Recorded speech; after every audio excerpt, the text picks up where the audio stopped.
शास्ते अध्याय 19। त्या काळी इस्रायलात कोणी राजा नव्हता। तेव्हा एक लेवी एफ्राईमाच्या डोंगराळ प्रदेशातल्या मध्यभागात बेथलेहेम येथे उपरी म्हणून राहत असे। त्याने यहुदातील एक उपपत्नी ठेवली होती। एकदा रागाच्या भरात ती त्याला सोडून यहुदातील बेथलेहेम यहुदा येथे आपल्या बापाच्या घरी गेली व तेथे 4 महिने राहिली। नंतर तिची समजूत घालून तिला परत आणावे म्हणून तिचा नवरा एक नोकर व 2 गाढवे बरोबर घेऊन तिच्या शोधास निघाला। तिने त्याला बापाच्या घरी नेले। त्या मुलीच्या बापाने त्याला पाहिले तेव्हा त्याच्या भेटीने त्याला आनंद झाला। त्याच्या सासऱ्याने म्हणजे मुलीच्या बापाने त्याला राहण्याचा आग्रह केल्यामुळे तो त्याच्याकडे 3 दिवस राहिला। ह्याप्रमाणे खाऊन पिऊन त्यांनी तेथे मुक्काम केला। 4थ्या दिवशी पहाटेस उठल्यावर त्याने जाण्याची तयारी केली तेव्हा मुलीच्या बापाने आपल्या जावयाला म्हटले, 2 घास खाऊन ताजेतवाने व्हा व मग निघा। मग त्या दोघांनी बसून न्याहारी केली। मग मुलीचा बाप जावयाला म्हणाला, कृपया आज खुशीने येथे राहा आणि आणखी एक रात्र मजेत घालवा। जावई जाण्याच्या तयारीत होता, पण सासऱ्याच्या आग्रहामुळे त्याने मुक्काम वाढवला।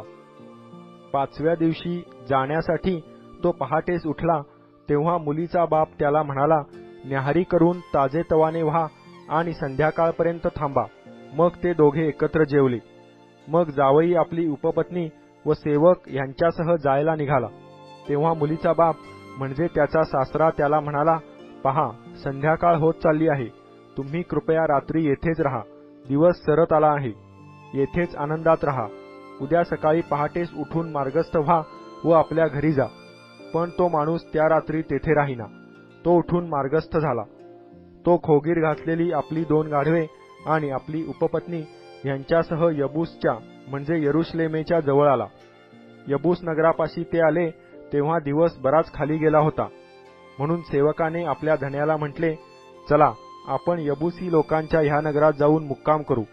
पण त्याचा धनी त्याला म्हणाला, इस्रायल लोक नसलेल्या परक्यांच्या या नगरात आपण उतरू नये। आपण पुढे गिबा येथे जाऊ। तो आपल्या नोकराला म्हणाला, चल आपण जवळच्या एखाद्या ठिकाणी जाऊ। गिबा किंवा रामा येथे रात्रीचा मुक्काम करू। ते पुढे चालले आणि बन्यामीनाच्या गिब्याजवळ येईपर्यंत सूर्य मावळला। ते गिब्यात मुक्कामासाठी गेले आणि गावातल्या रस्त्यावर बसले, कारण कोणीही त्यांना आपल्या घरात मुक्कामासाठी ठेवीना। इतक्यात एक म्हातारा आपले शेतातले काम आटोपून संध्याकाळचा घरी चालला होता। तो एफ्राईमाच्या डोंगराळ प्रदेशातला असून गिबा येथे उपरी म्हणून राहत होता। तेथील लोक बन्यामिनी होते। त्या म्हाताऱ्याने गावातल्या रस्त्यावर नजर टाकली तेव्हा कोणी प्रवासी तेथे बसला आहे असे त्याच्या दृष्टीस पडले। म्हाताऱ्याने त्याला विचारले, तू कोठे निघालास? तू कोठून आलास? तो त्याला म्हणाला, आम्ही यहुदाच्या बेथलेहेमाहून निघालो आहो आणि आम्हाला एफ्राईमाच्या डोंगराळ प्रदेशाच्या मध्यभागात जायचे आहे। मी तेथलाच आहे। मी बेथलेहेम यहुदा येथे गेलो होतो व आता घरी जात आहे। मला येथे कोणीही आपल्या घरात जागा देत नाही।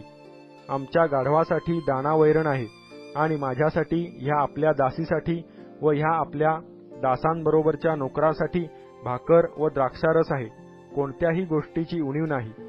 म्हातारा म्हणाला, तुझे कल्याण असो। तुला जे हवे ते माझ्याकडे लागले, मात्र रस्त्यात मुक्काम करू नको। मग त्याने त्याला आपल्या घरी नेले व त्याच्या गाढवांना वैरण दिली आणि त्यांनी हातपाय धुवून भोजन केले। ते खुशीत असताना गावातल्या गुंडांनी येऊन त्या घराला गराडा घातला व दार ठोठावून त्या म्हाताऱ्या घरमालकाला म्हणू लागले, तुझ्या घरी आलेल्या माणसाला बाहेर काढ, म्हणजे आम्ही त्याला जाणू।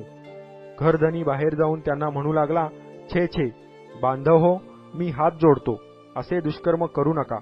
हा मनुष्य माझा पाहुणा आहे, म्हणून असला निर्लज्जपणा करू नका। पहा, येथे माझी मुलगी आहे, ती कुंवार आहे आणि ह्या मनुष्याची उपपत्नी पण आहे। त्यांना मी आता बाहेर आणतो। तुम्ही त्यांची अब्रू घ्या, त्यांच्याशी वाटेल ते करा, पण ह्या मनुष्याशी असले निर्लज्जपणाचे काम करू नका। तरी ती माणसे त्याचे ऐकेनात। मग त्या माणसाने आपल्या उपपत्नीला धरून त्यांच्याकडे बाहेर नेऊन सोडले। त्यांनी तिच्याशी रात्रभर कुकर्म केले आणि पहाट होईपर्यंत तिचे हाल केले। पहाट झाल्यावर त्यांनी तिला सोडले। पहाटेस ती स्त्री आपला नवरा ज्या घरी होता तेथे येऊन उजाडेपर्यंत दाराशी पडून राहिली. सकाळी तिच्या नवऱ्याने उठून घराचे दरवाजे उघडले व मार्गस्थ व्हावे म्हणून तो बाहेर आला, तेव्हा त्याची उपपत्नी दाराशी पडलेली व तिचे हात उंबरठ्यावर असलेले त्याच्या दृष्टीस पडले. तो तिला म्हणाला, उठ, आपण जाऊ, पण ती काही उत्तर देईना. तेव्हा तिला गाढवावर घालून तो आपल्या गावी गेला. घरी आल्यावर त्याने सुरी घेऊन आपल्या उपपत्नीला धरून तिचे शरीर कापले आणि 12 तुकडे करून इस्रायलाच्या सर्व प्रदेशात पाठवून दिले. ते तुकडे घेऊन जाणाऱ्या लोकांना तो म्हणाला, तुम्ही सगळ्या इस्रायल लोकांना विचारा, इस्रायल लोक मिस्रातून आल्या दिवसापासून आजपर्यंत असे कृत्य घडल्याचे तुम्ही पाहिले आहे काय? यावर विचार करा आणि आपले मत सांगा. ते पाहणाऱ्या सर्वांनी उद्गार काढले, तेव्हापासून तर आत्तापर्यंत असले कृत्य घडल्याचे कोणी पाहिले नाही.